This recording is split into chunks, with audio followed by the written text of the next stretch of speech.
You talked to Jalen and A.J. yesterday, and I know you're not going to go into the details, but if you did, can you give like a general sense of how it went? I talk to these guys all the time about anything and everything, right? From the game to life to everything. So that's, like I said, that's just part of our process is to go through, everything. I said you work on that every single day. And so, of course, I've talked to these guys. As far as, everything there, again, I see guys that are continuously trying to get better and better and better and working. I see, and let's just talk about Jalen and A.J. I see them working to get better. I see them working to get better together, whether that's after an install meeting where they gather right here and talk about, how A.J. will run a route or how Jalen will read, all those different things. They spend so much time on that. And I said this the other day, I think I probably said it on the radio, is like, you guys get to see 3 hours every Sunday in the most, like, where emotions can play as high as they're going to play in any particular. You get to see 3 hours of that. I get to see this every single day, get to see these guys every single day and how they go about their business and how they interact with each other. I get to see them after practice working on routes together and talking how they're going to go. And so, again, I know there was assumptions of things, and which is we get how that goes, but I can only go on my personal experience of how these guys interact every single day, and these guys are so locked in and focused to getting better and getting better together, so they're on the same page to go and accomplish the things we want to accomplish. And I witness that every single day, whether, again, like I said, of all these places they're talking. I know there's going to be a lot more questions on this. I can see guys kind of getting in their seats ready to ask me another question, but that's what I witness on every day. And all I can go off of, very similar to when y'all asked me about my relationship with Jalen, like at the beginning of the year. All I can go off of what I see in my personal interactions. But I understand that there are definitely questions that you guys are going to have based off of the last couple days. The other day that this team has more 2022 vibes. Why do you think, what has changed to make this team better equipped to handle any potential hurdles or internal strife down the stretch? We've put so much work into, the getting better every day, but getting better every day is just not a field thing. It is, we talk about tough, detailed, and together. And together has been something that we've worked on from the end of last year, right, through the off-season program, our leadership council, what we all went through as a leadership council group together, myself, the players that were on it, and coach. We've worked so hard in that. We've worked so hard in our connection as a football team. And I think, again, the moments that you guys can see it in the 3 hours on a Sunday, and I know you guys are out at practice as well, and talk to the guys and are in the locker room, but the moments that you can see it too is just the joy that you see after touchdowns and different things like that. And so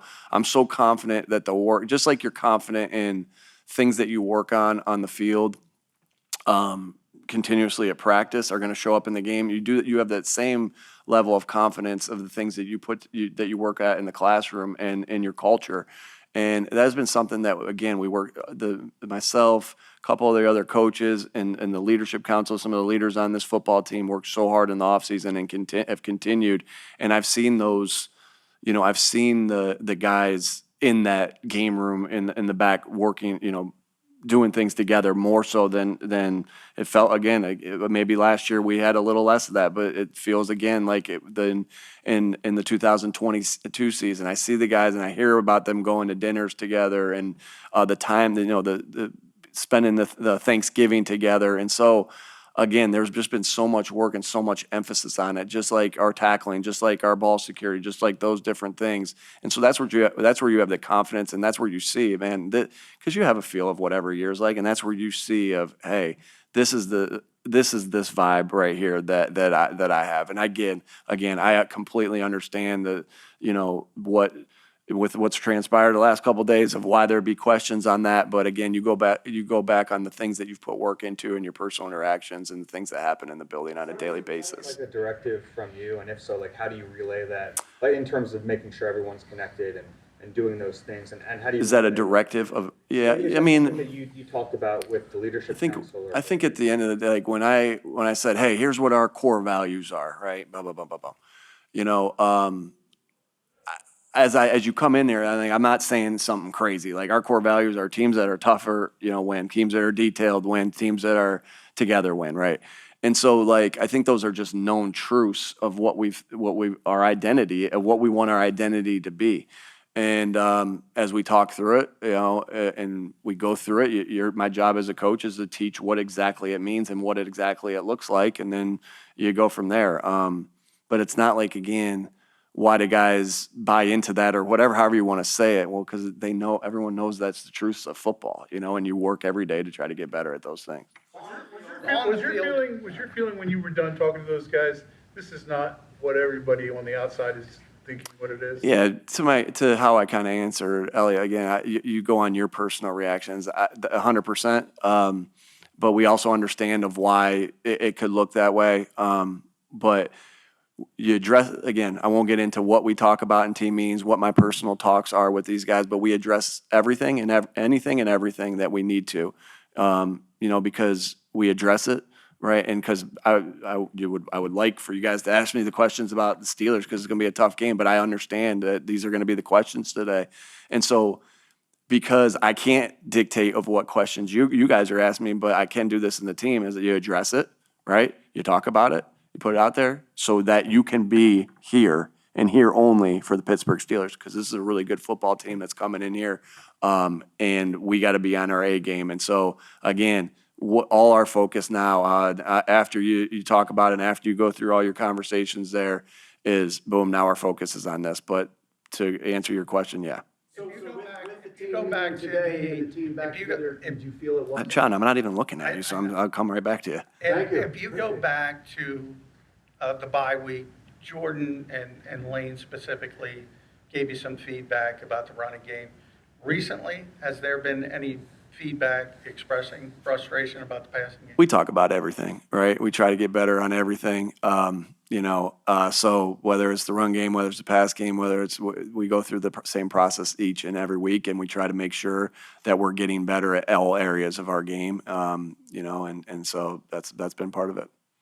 Go ahead, John. Did you feel it was with the team meeting, with the team back together, with all the noise out there, that maybe there was a little clearing of the air with the entire team? So yeah, I think that's kind of what I was saying there is, yeah, I mean, again, you dress it to be able to move on, and again, yeah, same thing I said earlier. Do you feel Go ahead, Mike. feel like you have more time and ability to address something like this season compared to last season, given the presence of Vic and Kellen and Yeah, that's a good question. Again, obviously when you're wearing more hats and you have a little less time, and so again, you still go through all those processes that you go through with the offense and with the defense and the special teams. So, but yeah, you are able to step out a little bit more. I think I've kind of talked to you guys about this. I've been able to go to the defensive line room for a meeting as opposed to always being in with the quarterbacks or with the offense, and so that applies here as well. Yeah.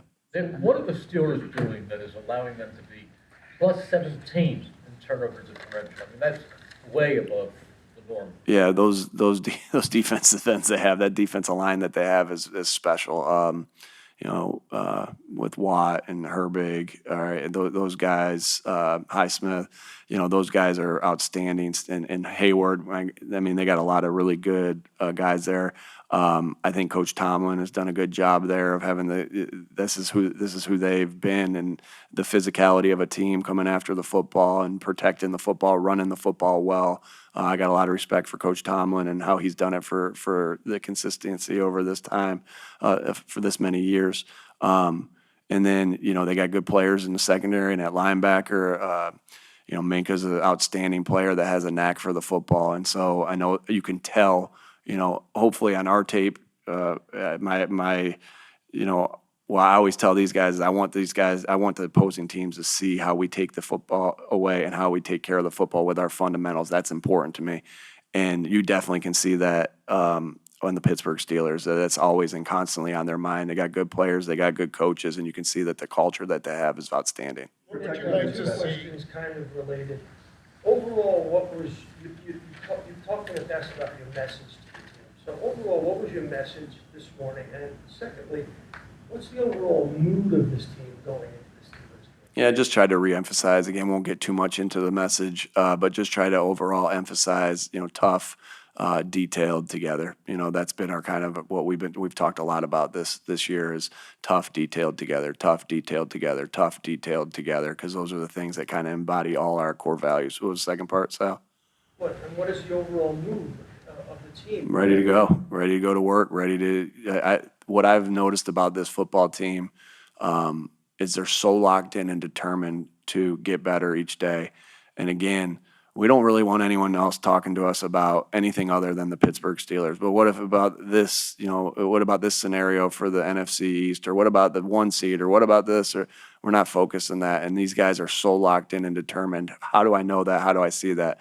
I see them every day here. I see them in moments of like the week of Thanksgiving where nobody really blinked. And the day after Thanksgiving, where it was just so locked into that, whether coming off of a tough game where you're banged up a little physically and going into a Wednesday practice locked in, whether you're coming off of a big win or a tight win or a loss. All right, it's been the same laser focus, and that says a lot about our team and our guys as teammates and our leaders on this football team. Would you like to see Jalen improve on as far as the passing game is concerned? We all got things to get better at. What I do know is what he's done really well is he's taking care of the football at an outstanding rate. You guys would know this better, but I know he's got however many touchdowns and interceptions to the last in this winning streak of how good he's been.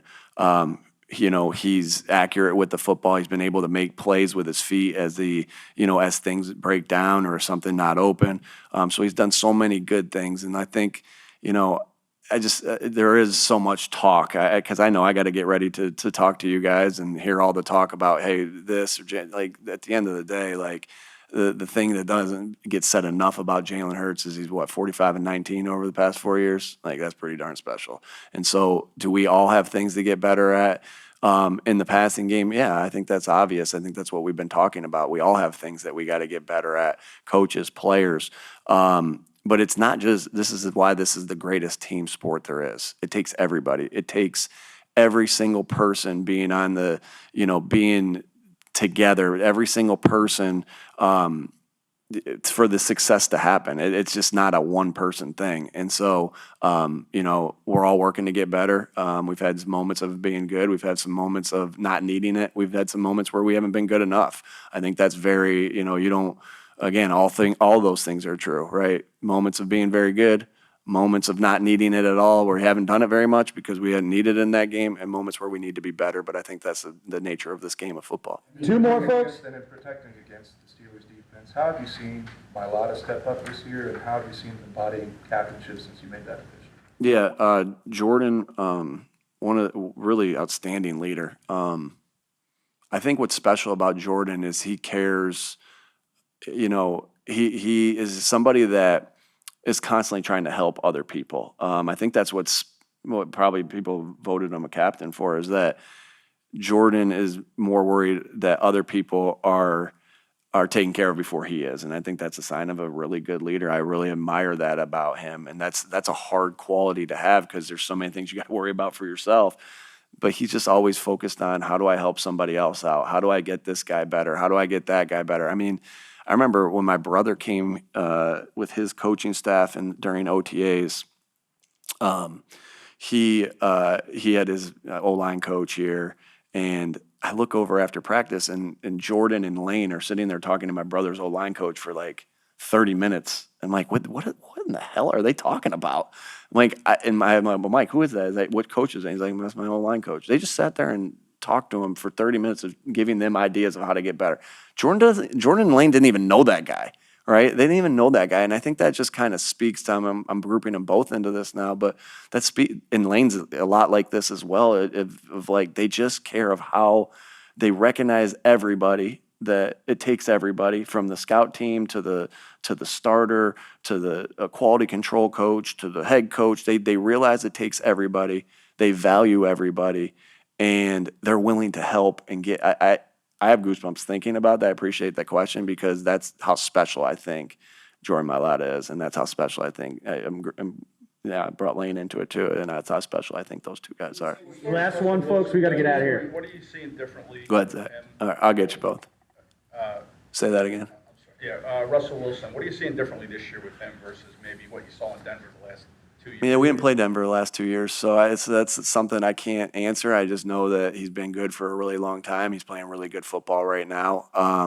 And I think I don't remember the last time that I've been on a team that's gotten ready to play. I don't think I've been on a team here that's played Russell Wilson, right? And so, I mean, you see him sometimes on crossover tape, but that's not how you're watching. If I'm watching, if the Denver Broncos were playing the Kansas City Chiefs and we were getting ready for the Chiefs, I'm watching the Chiefs defense. I'm not necessarily watching Russell Wilson, but man, good player who's been a good player for a very long time.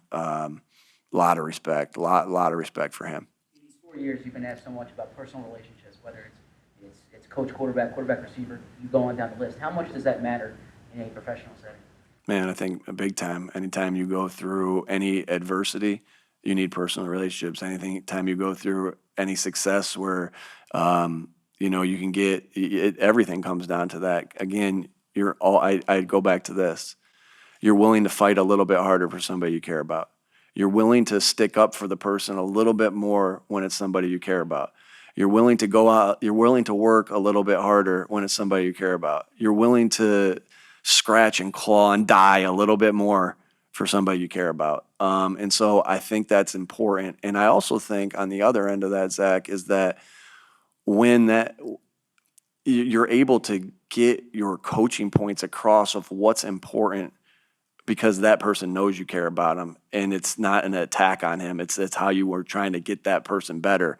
But they sometimes, you guys got to believe that based off of how your relationship is with them. So there's so many things. You want that extra effort. Like this game is a game of inches, and it's such a league that the parity is so tight. So you want that extra effort from everyone. That's not why you do it. You do it because that's why we got into this. That's why I got into this, is you're still part of a team. You still have the relationships with players. You still have the relationships with the other coaches. But those are the fruits of it, right? Is again, they go a little harder, and also, you open their ears a little bit more to, okay, this guy and I are tight. Let me hear what he has to say even more so here. Because again, football is different from way back. It was like, you do it because I said so. Like that's, there is part where you talk. No one talks like that, right? It's just like you have to build the relationship to get your coaching points across.